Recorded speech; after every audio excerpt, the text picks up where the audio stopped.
तो स्टूडेंट, जैसे कि आप देख रहे थे, लास्ट टॉपिक आपका हाइड्रेशन ऑफ एल्कीन था। उसी से रिलेटेड एक टॉपिक है हाइड्रोबोरेशन और ऑक्सीडेशन ऑफ एल्कीन। तो hydroboration, oxidation reaction, hydroboration oxidation reaction की अगर हम बात करते हैं तो हाइड्रोबोरेशन मतलब क्या है, ऑक्सीडेशन मतलब क्या है? हाइड्रोबोरेशन मतलब होता है addition of boron hydrogen complex. Boron hydrogen, जब हम एडिशन करते हैं बोरॉन और हाइड्रोजन का, उसे क्या कहेंगे हम? हाइड्रोबोरेशन। हाइड्रो मतलब क्या होता है? हाइड्रोजन। और बोरेशन मतलब क्या होता है? बोरॉन। ऑक्सीडेशन, अब क्या होता है? Hydrolysis of try alkyl borane.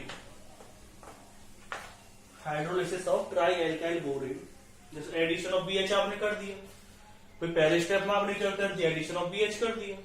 फिर क्या है? Hydrolysis of try alkyl borane, यानी कि जब हम वाटर के साथ रिएक्शन करवाते हैं, ट्राई एल्काइल जो बोरेन कॉम्प्लेक्स बनेगा उसकी, उसे क्या कहते हैं? ऑक्सीडेशन। वो ऑक्सीडेशन का पार्ट होता है, उसमें ऑक्सीडेशन होता रहता है। और अगर हम बात करते हैं किसकी? एडिशन ऑफ बीएच वाली बात करते हैं, तो एडिशन ऑफ बीएच में क्या होता है? हाइड्रो का मतलब होता है हाइड्रोजन, और बोरेशन मतलब क्या होता है? बोरॉन, यानी कि बोरॉन हाइड्रोजन कॉम्प्लेक्स का एडिशन। ठीक है, अब आते हैं इसमें नेक्स्ट पॉइंट पर। कुछ चीजें हमें सीखनी है, वो समझिए।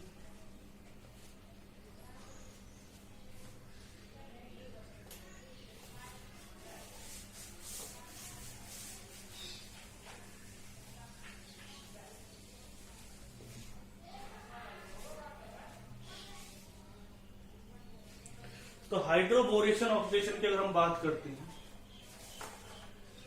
किसको फॉलो करता है? Anti Markovnikov.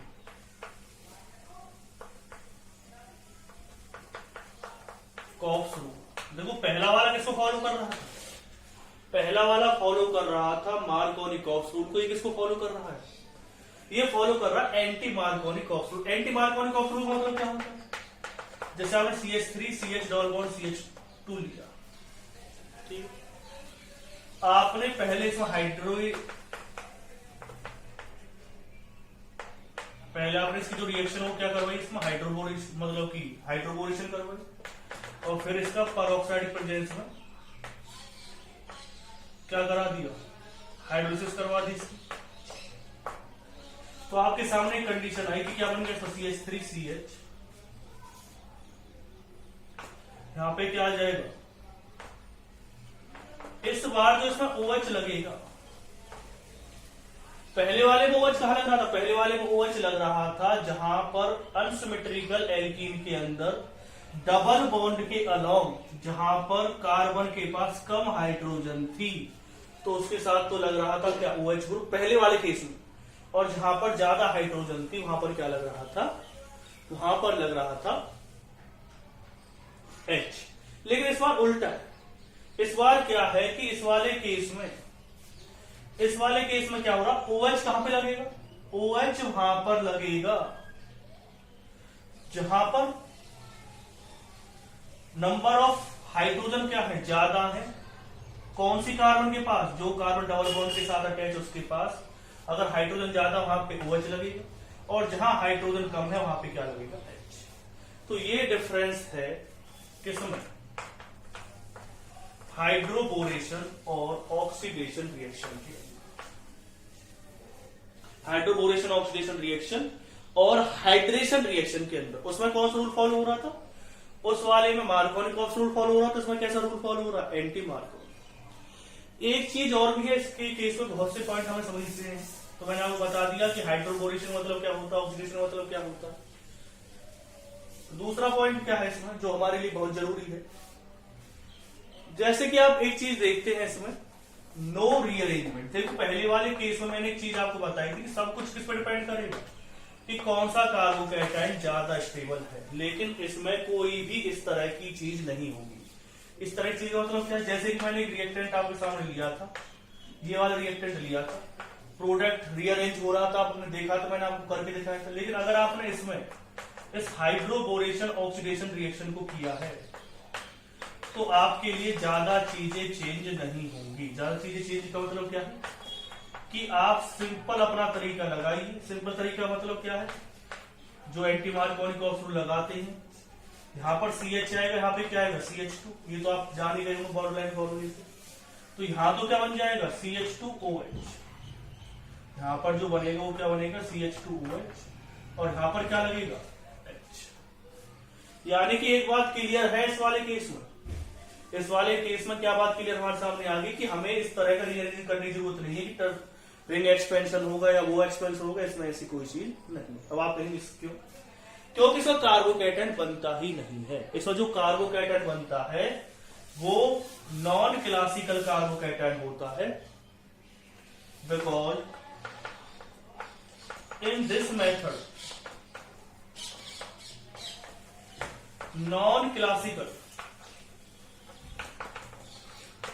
Carbocation is form. Non classical carbocation वो होता है जिसमें कोई भी रीअरेंजमेंट पॉसिबल नहीं होता, मतलब कि अलग तरह का कार्बोकैटायन है जो इसकी अभी डिस्कवरी हुई है, और इस वाले केस में कोई भी रीअरेंजमेंट नहीं होता। तो कुछ चीजें आपके माइंड में आ रही होंगी जो मैं आपको समझाने की कोशिश कर रहा हूं बार बार। पहला क्या था इसमें, हाइड्रोबोरेशन मतलब क्या होता है, ऑक्सीडेशन मतलब क्या होता है। मैंने बता दिया इसमें कोई रीअरेंजमेंट नहीं होगा, क्यों नहीं होगा वो मैंने आपको बता दिया। दूसरा पॉइंट क्या बताया था मैंने इसके केस में आपको, इसमें एंटी मार्कोनिक ऑक्सीड को फॉलो करता है, यानी OH उस कार्बन के साथ लगेगा डबल बॉन्ड के अलावा जिसमें हाइड्रोजन क्या है ज्यादा। तीसरा क्या है, सिन एडिशन। अभी सिन एडिशन मतलब क्या होता है, सिन एडिशन मतलब होता है कि अगर आपको कोई ग्रुप इस तरह से देगा, यहां पे CH3 लगा हुआ, तो अगर आपने रिएक्शन करवाई, अभी आपके बहुतों माइंड में तो ये पता समझ नहीं आ रहा वो THF क्या होता है, तो वो मैं भी क्लियर करूंगा। हाइड्रोजन परऑक्साइड दिया, OH नेगेटिव, और इसमें थोड़ा सा तरीका ये भी देखो, इसमें हाइड्रोजन परऑक्साइड है ना, और जब हाइड्रोजन परऑक्साइड होती है तो जनरली एंटी मार्कोनिक ऑक्सीड होता है। परऑक्साइड जब होता है तो आप इससे भी रख सकते हैं कि इसमें एंटी मार्कोनिक ऑक्सीड रिएक्शन होगी। तरीका है, ट्रिक है कि भाई इसमें परऑक्साइड यूज हुआ है तो इसमें एंटी मार्कोनिक ऑक्सीड लगेगा। अब मैं आपको बता रहा था कि सिन और एंटी का चक्कर होता है। इसका मतलब होता है कि जो H और OH है दोनों एक साइड से अटैक करेंगे, जैसे H और OH एक साइड में लग गए।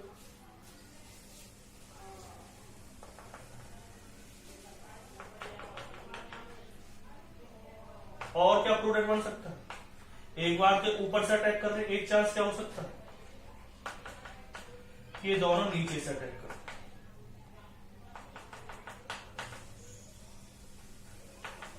तो ये चीज भी क्लियर होगी। तो इसमें दो प्रोडक्ट बन सकते हैं ये दोनों, और क्या नाम रहेगा, ये दोनों एक दूसरे के क्या है, रैसिमिक मिक्सचर। तो इस रिएक्शन के अंदर जनरली अगर कंडीशन बन रही है, अगर प्लेन ऑफ सिमेट्री नहीं आ रही है, तो रैसिमिक मिक्सचर बनने के चांस ज्यादा होंगे। तो रैसिमिक मिक्सचर आपको पता होगा क्या होता है।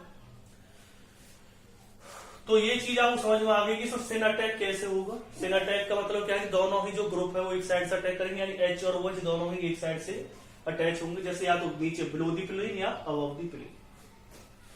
अब है सिन एडिशन, मैंने आपको बताने की कोशिश कर।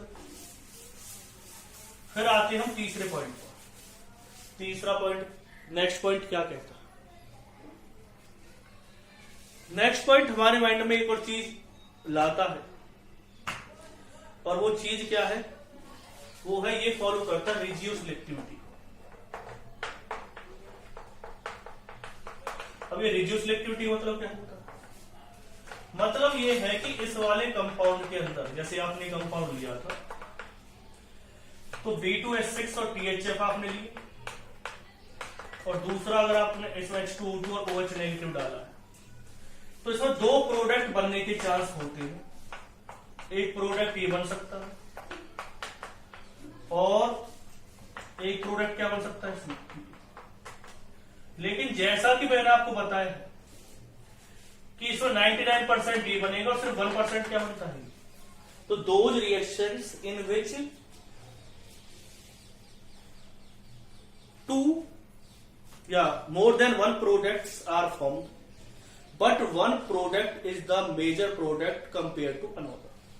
यानी कि होगा क्या कि ऐसी रिजियोसिलेक्टिविटी मतलब क्या होता है, कोई ऐसी रिएक्शन जिसमें एक से ज्यादा प्रोडक्ट फॉर्म हो सकते हैं, लेकिन जो एक प्रोडक्ट इसके अंदर बनेगा वो दूसरे से हमेशा बहुत ज्यादा बनेगा, तो उसे क्या कहेंगे हम, रिजियोसिलेक्टिविटी कहेंगे। तो मैंने आपको बता दी कि रिजियोसिलेक्टिविटी मतलब क्या होता है। मैं इसमें कई पॉइंट लेकर चल रहा हूं। कौन कौन से पॉइंट मैंने आपको बताया इसमें। हाइड्रोबोरेशन मतलब क्या होता है, ऑक्सीडेशन मतलब क्या होता है। इस वाले केस में हम generally anti Markovnikov Gauss rule follow करते हैं। दूसरा क्या बताया था मैंने आपको इसमें एक चीज मैंने ये बताई थी कि इसमें सिनेटैक होता है। तीसरा क्या बताया था कि रिजियोसिलेक्टिविटी को फॉलो करता है। और एंटी मार्कोनी बताने का कि भाई एंटी मार्कोनी रिएक्शन होगी, तो मैंने एक चीज आपको बताई कि पेरोक्साइड इसमें तो कौन सी रिएक्शन होगी, एंटी मार्कोनी होगी। इसमें कोई रीअरेंजमेंट नहीं होता क्योंकि इसमें कोई भी कार्बोकैटायन बनता तो है लेकिन वो नॉन क्लासिकल कार्बोकैटायन जिसमें रीअरेंजमेंट पॉसिबल नहीं है। तो मैं हर एक पॉइंट को आपको क्लियर करता जा रहा हूं जिससे कि आपको ज्यादा दिक्कत नहीं आए। अब बात आती है THF का मतलब क्या है।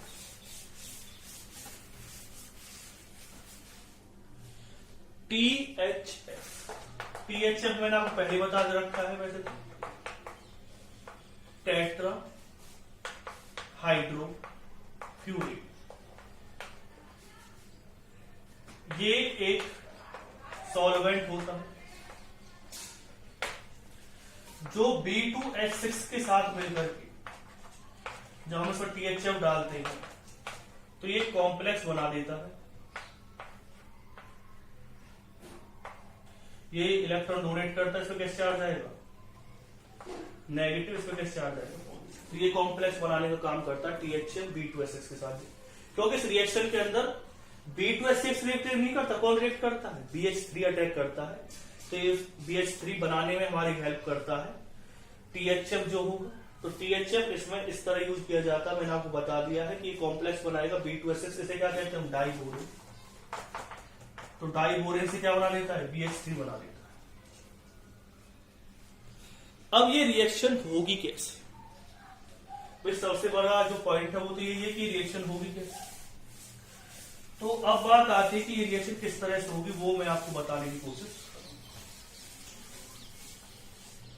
मैंने इस रिएक्शन का हर एक पॉइंट आपको बताने की कोशिश की। अब थोड़ा सा मैं बताने की कोशिश करता हूं आपको कि रिएक्शन होगी कैसे। अगर आपको एक कंपाउंड दे रखा है, आपने B2H6 TH, दूसरा क्या लेंगे H2O2 और OH लेंगे, क्या बना देगा CH3 CH2 CH2 OH। ये रिएक्शन हुई कैसे हो सकती। इस रिएक्शन के अंदर सबसे पहले ये कंपाउंड रिएक्ट करेगा जिसके साथ BH3 के साथ रिएक्ट करेगा, वो मैं आपको बता चुका हूं। तो जब BH3 के साथ रिएक्ट करेगा तो एक कॉम्प्लेक्स बनेगा, एक ट्रांजिशन स्टेट बनेगी, एक नॉन जो इंटरमीडिएट बनेगा, नॉन क्लासिकल कार्बोकैटायन बनेगा। वो कैसे बनेगा, ये इलेक्ट्रॉन एक्सेप्ट करेगा, यानी कि बोरॉन इलेक्ट्रॉन एक्सेप्ट करेगा। इस तरह का एक कॉम्प्लेक्स हमारे सामने बनेगा। CH2 और partially positive charge, CH2 hydrogen boron, H2 और पार्शियली नेगेटिव चार्ज हाइड्रोजन और हाइड्रोजन। ये जो कार्बोकैटायन इसमें बन रहा है, ये कार्बोकैटायन कैसा है, नॉन क्लासिकल कार्बोकैटायन। और आप देख भी रहे हैं इसमें जो कार्बोकैटायन बनेगा वो कौन सा बन रहा है, सेकेंडरी। अगर बेसिक से नॉन क्लासिकल, लेकिन नॉन क्लासिकल में भी अगर सेकेंडरी बन रहा है तो वो ज्यादा स्टेबल होगा। तो आप देख भी रहे हैं क्या रहेगा, ज्यादा स्टेबल कार्बोकैटायन, क्योंकि सेकेंडरी आ रहा है। अगर इससे पॉजिटिव चार्ज आता तो प्राइम भी होता। तो इस तरह से स्टेबली कार्बोकैटायन बना है इसमें। फिर क्या होगा, ये वाली जो हाइड्रोजन है, ये वाली हाइड्रोजन तो इसके साथ क्या बना ली, बॉन्ड बना ली, और ये इसके साथ अटैच हो जाएगा। तो रिएक्शन देखो क्या क्या हमारे सामने आया, CH3CH2 CH2 BH2। तो इस रिएक्शन के अंदर अब जो समझने वाली बात है वो ये है कि एक्चुअली जब आप इस रिएक्शन को करवा रहे हैं, इस तरह से कॉम्प्लेक्स आपके सामने आ गया, लेकिन जो हमारे लिए जरूरी है कि इसमें 2 बार और रिएक्शन होगी। तो मैं यहां पर एक पॉइंट आपको क्लियर कर देता हूं कि अगर आप दोबारा से अगर इस तरह का रिएजेंट लेंगे, मतलब कि आप ऐसे ही किसी एक और मॉलिक्यूल के साथ इसकी रिएक्शन करवाते, अगर आप किसी ऐसे ही एक मॉलिक्यूल के साथ इसकी रिएक्शन करवाते, फिर ध्यान समझना, इसकी रिएक्शन करवाते हैं, तो इस वाले केस में क्या होगा कि जो बोरॉन है, बोरॉन तो ऐसे किसी भी रिएक्टेंट के साथ उसकी लास्ट वाली कार्बन के साथ अटैच होगा जो डबल बॉन्ड के साथ अटैच, और जो हाइड्रोजन है, ये अपना हाइड्रोजन कौन सी वाली कार्बन को देता है? ये हाइड्रोजन। देखो इस वाले रिएक्शन के थ्रू आप समझेंगे, बोरॉन अटैच किसके साथ हुआ है? लास्ट वाली कार्बन के साथ जो डबल बॉन्ड के साथ अटैच है, जिसके पास ज्यादा हाइड्रोजन, और हाइड्रोजन उसके साथ अटैच हुआ है जिसके पास नंबर ऑफ हाइड्रोजन क्या है? कम है डबल बॉन्ड के अलावा। तो फिलहाल जो हम रिएक्शन कर रहे हैं वो अभी हाइड्रोबोरेशन चल रही है। उसके बाद क्या पढ़ेंगे? उसके बाद पढ़ेंगे ऑक्सीडेशन। ठीक है, तो ये तो देख लिया आपने, इससे आगे कैसे होगा वो समझ। आपने दोबारा से इसकी रिएक्शन किससे करवा दी? CH3CH double bond CH। तो ये स्टेप मैं आपको आगे मतलब जल्दी जल्दी बता सकता था, लेकिन समझाने के लिए मैं आपको समझा रहा हूं कि जिससे कि आप ज्यादा समझ में आ जाए। देखना आप एक चीज, बोरॉन, या मैं इसे इस तरह से लिख देता हूं जिससे और क्लियर हो जाए चीज।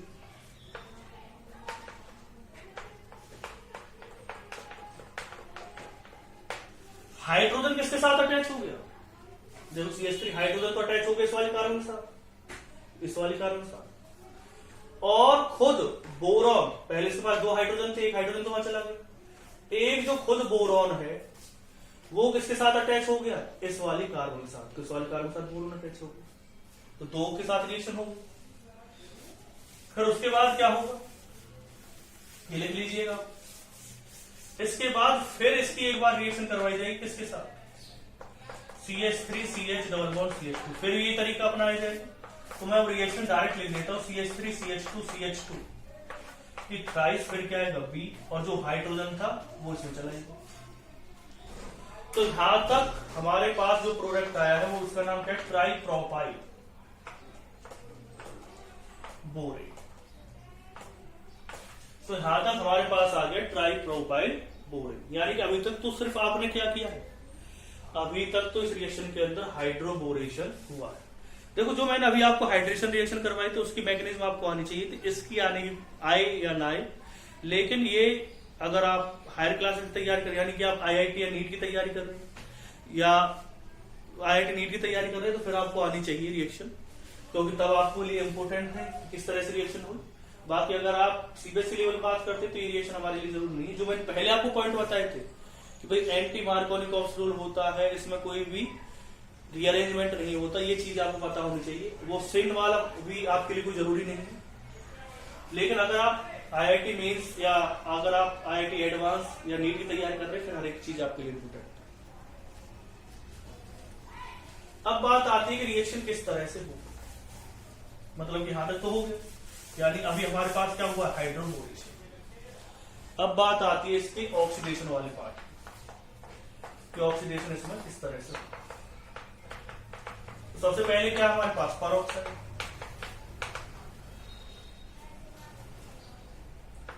ये बेस के साथ रिएक्शन करेगा, तो ये तो हाइड्रोजन परऑक्साइड हो गया ना, फिर बेस के साथ रिएक्शन करें तो बेस का तो काम क्या होता है? प्रोटॉन लेना। तो इसे क्या कहेंगे आप? हाइड्रो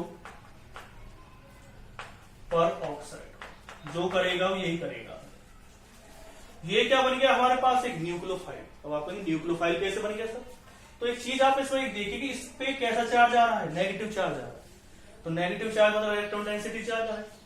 और आप जानते हैं कि जो बोरॉन का कॉम्प्लेक्स बना है, इसकी एक खासियत क्या है?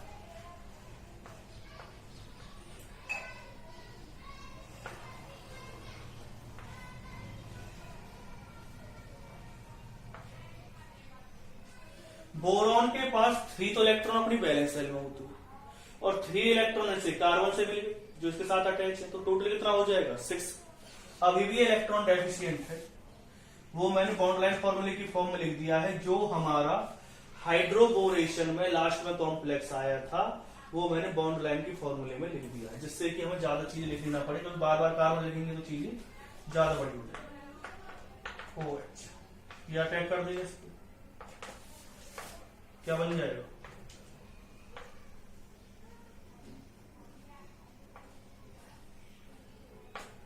OO। अब इसने इलेक्ट्रॉन लिए तो नेगेटिव चार्ज। अब ये बहुत ही कम स्टेबल क्या होता है स्टेट है इसकी, तो होगा क्या इस वाले केस में, ये वाला ग्रुप कहां पे अटैक कर देगा, कहां पे, और OH नेगेटिव क्या हो जाएगा। तो समझना क्या कॉम्प्लेक्स बनेगा इसमें। यहां तक चीजें समझ में आ गई होंगी, ये चीज समझ में आ गई होगी आपको।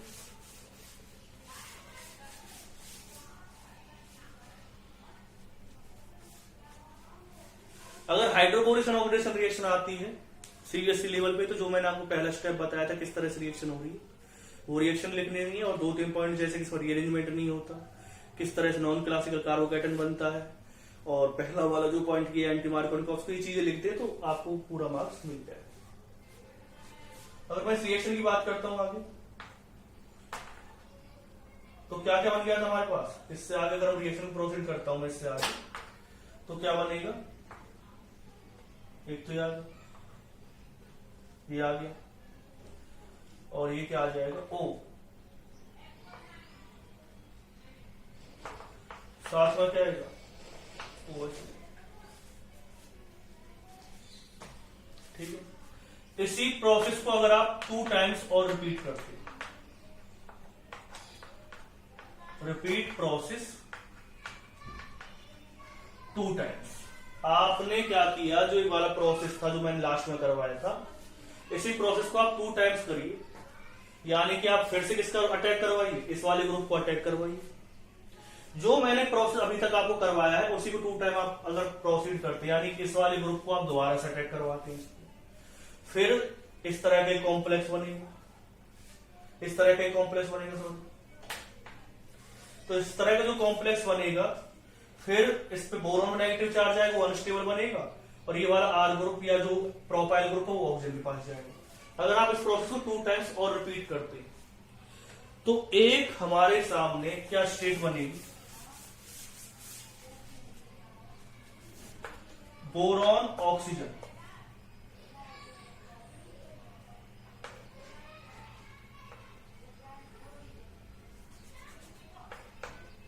यहां भी क्या आ जाएगा, ऑक्सीजन आ जाएगा, 1 2 3।